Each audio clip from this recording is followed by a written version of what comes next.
Are we in a recession? Officially, no.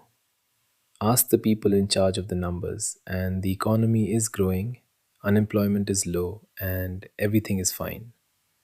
So, why does your rent say otherwise? Why does your grocery bill feel like a hostage note? Here's the secret nobody puts in a headline: recession doesn't mean what you think it means, and the people who decide we're in one might be the last to ever tell you. In the next few minutes, what a recession actually is, and the strange little committee of 8 economists who get to declare one. Why the official answer can be no, while 60% of the country says obviously yes. And the one set of numbers worth watching so you can stop waiting for permission to believe your own eyes. Let's decode it. Start with the embarrassing part. Economists do not have one agreed definition of a recession. The rule you probably heard, 2 straight quarters of shrinking GDP, isn't the official one. Not in America, anyway. In the United States, a recession exists only when a small committee says it does: the National Bureau of Economic Research. 8 academic economists who meet privately, study the data, and eventually, sometimes a full year later, announce that a recession happened.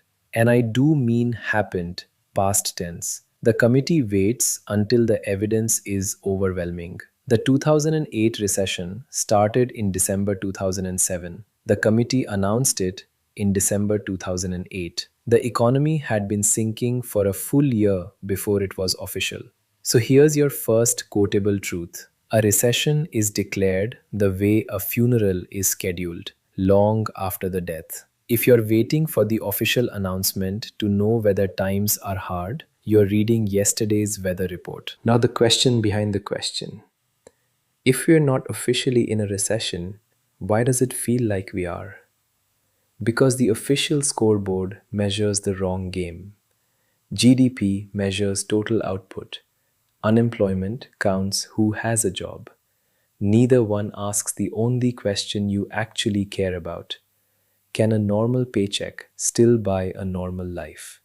And that's where the wires cross. Prices are roughly a quarter higher than they were just a few years ago. Even when inflation cools, the old prices never come back. The hill just stops getting steeper. Wages climbed too, but for millions of people, they climb slower than rent, groceries, insurance, and childcare. So output can grow, jobs can exist, and your standard of living can still quietly shrink. Economists even coined a word for this gap: a vibecession, an economy where the data says fine and the people say broke. But calling it vibes is a little insulting, isn't it? Your grocery receipt is not a vibe, it's data too. It's just data nobody upstairs is paid to look at. Here's the mechanism underneath it, and if you've watched this channel before, you'll recognize the villain: averages.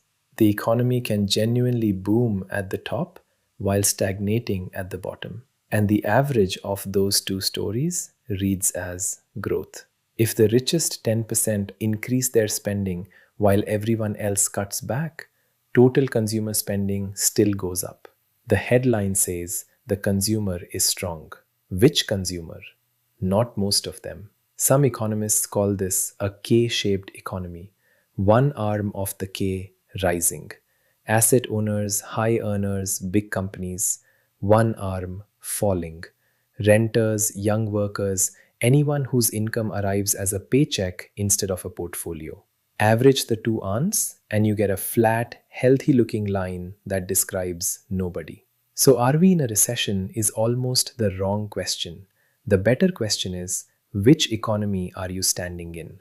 Because there are at least two, and only one of them gets measured for the headlines. So, if the official declaration arrives a year late and the averages blur the picture, what should you actually watch? Three things. None of them require an economics degree. First, the job market's edges, not its center. The unemployment rate moves last. Job openings, hiring rates, and how long it takes laid off people to find new work. Those move first. When companies stop posting jobs, the cooling has already begun, whatever the headline rate says. Second, what ordinary people do with debt. When credit card balances surge and delinquencies climb, families are bridging a gap between income and life with borrowed money. That's not confidence, that's a countdown. And third, there's a famous indicator, the Sahm Rule, that flags a recession when unemployment rises just half a point from its recent low. It's simple, it's historically reliable, and unlike the committee, it doesn't wait a year to speak. None of these will hand you certainty, but they'll tell you the truth months before the official funeral notice. Which leaves one last question. Why is the answer this fuzzy in the first place? Partly, honestly, because economies are genuinely hard to measure, but partly because the word recession is political dynamite. Declare one, and consumers stop spending, businesses stop hiring, markets drop. The announcement itself can deepen the thing it announces. Fear of recession causes recession. So everyone with a microphone has an incentive to say soft landing until the wheels are visibly off. That's why the question you typed into a search bar, "Are we in a recession?" never gets a straight answer. The honest reply is, for the top of the K, no. For millions at the bottom, functionally, yes. And it's been that way for a while. The economy isn't lying to you, the summary of it is. You don't need a committee's permission to believe your own bank account. So the next time someone tells you technically it's not a recession, you'll know exactly how much work the word technically is doing in that sentence.